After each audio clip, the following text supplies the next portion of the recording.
Hello friends, welcome back to my channel Nazma's organic garden. कैसे हैं आप सब? उम्मीद करती हूँ अच्छे होंगे।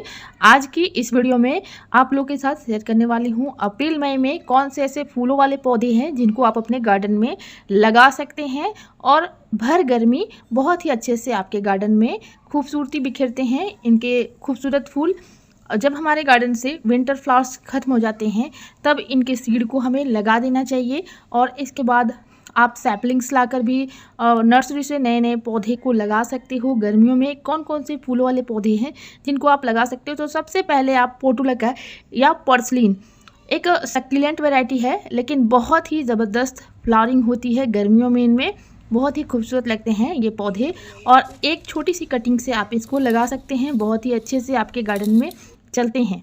दूसरा, अगर हम प्लांट की बात करें, सबसे खूबसूरत फ्लावरिंग प्लांट में से जीनिया है। जीनिया के भी इस तरह से सीड पॉट बनते हैं। उनके सीड को अगर आप निकाल कर छिड़क देते हैं अपने गार्डन में तो फिर आपके नए पौधे तैयार हो जाते हैं। जीनिया के सैपलिंग्स या सीड को अगर आप लगा लेते हैं तो पूरी गर्मी आपके गार्डन फूलों से भरे रहेंगे। कई कलर वैरायटीज में ये पाए जाते हैं। आज से 10-15 दिन पहले मैंने वीडियो में दिखाया था अपने जीनिया के सीड को लगाकर, और अभी देखिए क्या अपडेट है इसका। बहुत ही अच्छे से प्लांट के सैपलिंग्स हमारे तैयार हो चुके हैं। देख सकते हैं जीनिया बहुत खूबसूरती से फ्लावरिंग करने वाले प्लांट होते हैं। फरवरी मार्च में इनके बीजों को लगा लेते हैं तो लगभग 2 महीने के बाद ही इनमें अच्छी फ्लावरिंग होने लगती है और अच्छी देखभाल करने पर बारिश की शुरुआत तक इसमें बहुत ही अच्छे से फ्लावरिंग होते रहते हैं। और बहुत से ऐसे पौधे होते हैं जिनमें सर्दियों में भी फ्लावरिंग होते हैं। हमारे गार्डन में तो सर्दियों में भी लगातार इनमें फ्लावरिंग होती रही है। के पौधों के आप ज़मीन में लगा सकते हैं या फिर आप 10 से 12 इंच के पॉट में इसको लगाइए तो बहुत अच्छे से इसमें फ्लावरिंग। नेक्स्ट, गर्मियों में फ्लावरिंग करने वाला पौधा होता है हाइबिस्कस यानी कि गुड़हल का पौधा। इनको आप नर्सरी से अभी लाकर लगा सकते हैं अपने गार्डन में। देख सकते हैं मेरे टेरेस गार्डन में भी लगे हुए हैं और ज़मीन में भी हमने लगाई हुई है और काफ़ी अच्छे से इनमें कलियां और फूल आ रहे हैं। बस आप इनको अच्छे से फर्टिलाइज करते रहिए, अच्छी खाद वगैरह देते रहिए तो बहुत ही अच्छे से इसके फूल आते रहते हैं। हाइबिस्कस को ज़्यादातर कटिंग से ही लगाया जाता है और मैंने बहुत सारे देसी गुड़हल की कटिंग्स को लगाए हैं। कुछ हाइब्रिड कटिंग्स भी हमारी लगी हैं। कटिंग्स लगाना बहुत ही आसान होता है। आप इनको लगाकर अपने गार्डन में ग्रो कर सकते हैं और इनकी बहुत ही अच्छी ग्रोथ रहती है गर्मियों में।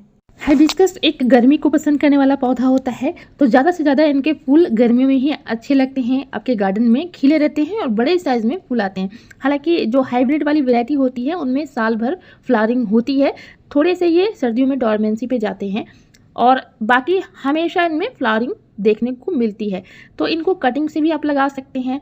कुछ गुड़हल की वैरायटीज़ है जिनको सीड से लगा सकते हैं। टाइम टू टाइम इनको फर्टिलाइज करना पड़ता है, जैसे कि हर 15 दिनों में आप प्याज के छिलके का लिक्विड फर्टिलाइज़र बनाकर डालिए और इसमें आप केले के छिलके का लिक्विड फर्टिलाइज़र बनाकर डालिए। ज़मीन में लगे पौधे की तो ग्रोथ ही बहुत ही अलग होती है। इनमें किसी भी तरह का खाद मैं नहीं देती हूँ, फिर भी बहुत अच्छे से ये फ्लावरिंग करते रहते हैं। इस वाली वैरायटी को आप देखो तो साल भर इनमें फ्लावरिंग होती रहती है और इसमें भी किसी तरह का कोई खाद देने की ज़रूरत नहीं पड़ती है। बस किचन वेस्ट कंपोस्ट कभी कभार महीने में एक बार आप डाल दो तो बहुत अच्छे से ग्रो करते हैं ज़मीन में लगे हुए पौधे। नेक्स्ट, जो गर्मियों में बहुत अच्छे से फ्लावरिंग करते हैं, एक सक्यूलेंट प्लांट है और इसको कहते हैं बेबी सनरोज प्लांट। ये बहुत ही खूबसूरत प्लांट होता है और कटिंग से बहुत ईजिली चल जाते हैं। इसके लिए वेल ड्रेन सॉइल चाहिए और इनको कम पानी की ज़रूरत होती है। ऐसी मिट्टी बनानी चाहिए जिसमें पानी का जमाव ना हो और वेल ड्रेन मिट्टी तैयार करके आप इनकी कटिंग को लगा दीजिए। एक बार आप इसकी कटिंग को लगा देते हैं तो बहुत ही आसानी से आपका नया पौधा तैयार हो जाता है। आपको थोड़े से हार्ड वाले कटिंग लेने हैं, एकदम सॉफ्ट से कटिंग नहीं लेने हैं। और नीचे की सभी पत्तियां रिमूव कर लीजिए और आप इनको वेल ड्रेन सॉइल में बस लगा दीजिए। इस तरह से लगा कर मैंने बहुत सारे पौधे तैयार कर लिए हैं और गर्मी में इनमें बहुत खूबसूरती से फ्लावरिंग होती है। छोटे छोटे खूबसूरत इनमें फूल आते रहते हैं और आपके गार्डन को खूबसूरती देते रहते हैं। गर्मी को पसंद करने वाला एक बहुत ही खूबसूरत फ्लावरिंग प्लांट होता है जो गर्मियों में बहुत अच्छे से ग्रोथ करता है। सर्दियों में थोड़े से डॉर्मेंसी पे जाते हैं, उसके बाद फिर ये अपनी ग्रोथ दिखाना शुरू करते हैं। इसको लिक्विड फर्टिलाइजर आप मंथली एक बार डाल देते हैं तो बहुत अच्छे से आपके गार्डन में चलेंगे। जो फ्लावरिंग प्लांट के बारे में बात करने वाली हूँ उसको सदाबहार प्लांट कहते हैं, यानी कि इनमें साल भर इसी तरह से फ्लावरिंग होती रहती है, लेकिन गर्मियों में इनमें ज़बरदस्त ग्रोथ रहती है। गर्मी का ही ये पौधा होता है, गर्मी को पसंद करने वाला पौधा होता है। जो हाइब्रिड वैरायटी होती है उनमें गर्मी में बहुत अच्छे से फ्लावरिंग होती है और जो देसी वैरायटी होती है उनमें साल भर इसी तरह से फूल खिलते हैं। तो ये जो पौधा है मेरे गार्डन में खुद से ही निकल आया है और कई सारे पौधे इनके निकल आए हैं। बीज गिरने से या इनकी कटिंग से आप नए पौधे तैयार कर सकते हैं। बहुत ही इजीली ये कटिंग आपकी तैयार हो जाती है। नेक्स्ट हम बात करने वाले हैं कॉस्मोस प्लांट की। और कॉस्मोस प्लांट की सीड भी हमने लगाए हुए थे। गर्मी में काफ़ी अच्छे से फ्लावरिंग करते हैं। इनके जो फूल हैं सूखने के बाद सीड पॉट बनाते हैं और इनको आप लगा सकते हो अपने गार्डन में। बहुत खूबसूरत फ्लावरिंग इनमें होती है और बड़े ही अच्छे से इनमें फ्लावरिंग बने रहते हैं। आप देखो तो साल भर इनमें फ्लावर्स बने रहते हैं। गर्मियों में ये बहुत अच्छे से ग्रोथ करते हैं। कॉस्मोस भी कई कलर वैरायटी में आपको मिल जाएंगे नर्सरी में। और मैंने इनके सीड को निकाला हुआ था और बस स्प्रिंकल कर दिया था एक विल्डन सॉइल में, यहाँ पे आटे वाली बोरी में ही लगाया हुआ था, जिसमें देखिए कितने अच्छे से हमारे पौधे निकल आए हैं। 10 से 15 दिनों में आपके नए पौधे निकल आते हैं। और देखिए अब हम इनको ज़मीन में भी शिफ्ट करेंगे, कुछ हम छत पर भी लगाने वाले हैं। कॉस्मोस बहुत ही लो मेंटेनेंस प्लांट होता है। इसको लगाने में बहुत ज़्यादा मेहनत करने की जरूरत नहीं पड़ती है और पूरी गर्मी आपके गार्डन को फूलों से भर देते हैं अगर इनके पौधे को आप लगा लेते हैं ज़मीन में। तो यहाँ पर हम लोग इनको लगाने वाले हैं और बहुत ही खूबसूरती से ये फ्लावरिंग करेंगे। यहाँ पर हमने कॉक्सकॉम के भी पौधे लगाए हुए हैं कुछ दिन पहले ही और कॉक्सकॉम में भी बहुत अच्छे से फ्लावरिंग हो रही है। तो इसी के बीच में मैं यहाँ पे ज़मीन में इन उसके प्लांट को लगा रही हूँ।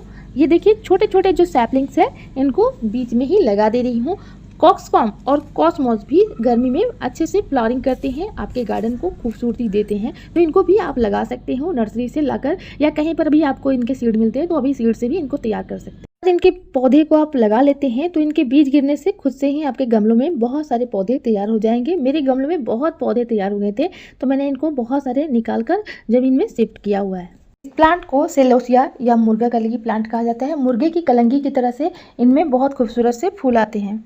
नेक्स्ट अगर हम बात करें गर्मी में बहुत अच्छे से फ्लावरिंग करने वाले पौधे की तो अपराजिता से अच्छा कोई भी प्लांट नहीं होता है। गर्मी में बहुत अच्छे ग्रोथ करते हैं, बहुत ही ज़्यादा फूल देते हैं। अभी इनके कई कलर वैरायटीज़ आ चुके हैं और एक ये मेडिसिनल प्लांट भी होता है।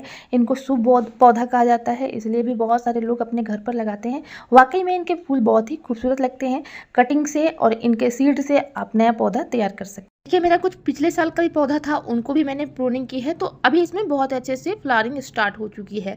तो इस तरह से आप लिक्विड फर्टिलाइजर वगैरह इसको देते हैं तो बहुत ही अच्छा आपका ये फूल वाला पौधा तैयार हो जाता है। इनके फूलों से ब्लू टी भी बनाई जाती है जो हमारे हेल्थ के लिए बहुत अच्छी होती है। तो इसको ज़रूर आप अपने गार्डन में ऐड कीजिए, गर्मी में बहुत अच्छे से फ्लावरिंग करते हैं। गर्मियों में फ्लावरिंग करने वाला अगला प्लांट है टिकोमा का। टिकोमा को भी आप कटिंग से लगा सकते हैं या सीड से भी लगा सकते हैं। बहुत ही ईजिली इनके पौधे तैयार हो जाते हैं और बहुत ही अच्छे से इनमें फ्लावरिंग गर्मियों में होती है।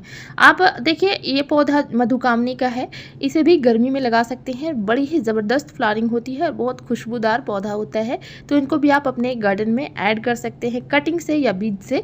किसी भी तरह से आप अपने नए पौधे तैयार कर सकते हैं। तो मैंने भी यहाँ पर कटिंग से पौधे तैयार किए हुए थे जो बहुत अच्छे से हमारे गार्डन में चल गए हैं और इनको अब रिपोर्ट कर रहे हैं। इसके बाद इसमें बहुत ही ज़बरदस्त फ्लावरिंग होगी।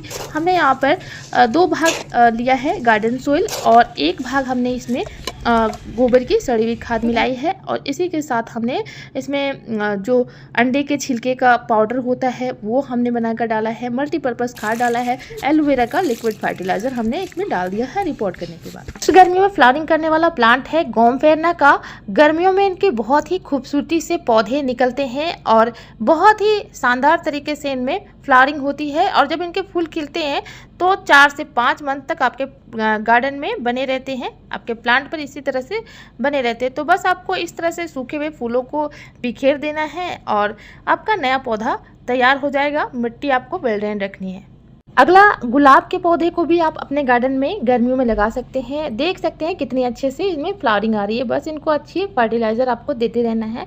एलोवेरा जेल का लिक्विड फर्टिलाइज़र बनाकर दे सकते हैं। चाय पत्ती का खाद आप इसमें डाल सकते हैं जिससे आपके प्लांट में गर्मियों में भी बहुत अच्छे से फ्लावरिंग होंगे। और जो देसी वाली रोज़ होती हैं उनमें बहुत ही ज़्यादा खुशबू होती हैं। वैसे जितने भी खुशबूदार पौधे होते हैं जैसे मोगरा, जैस्मीन, चंपा, चमेली, ये सभी गर्मियों में बहुत अच्छे से फ्लावरिंग करते हैं, खुशबूदार पौधे होते हैं। तो इनको भी आप अपने गार्डन में नर्सरी से लाकर कर सकते हैं।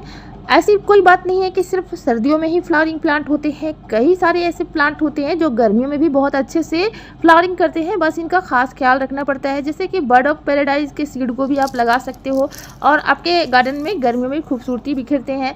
साथ ही सनफ्लावर के सीड भी आप अपने गार्डन में लगा सकते हो, गर्मियों में उनमें बहुत अच्छे से फ्लावरिंग होते हैं। तो इन सब प्लांट के बारे में जानकारी आप लोगों को शेयर करनी। वीडियो को लास्ट तक देखने के लिए थैंक यू सो मच।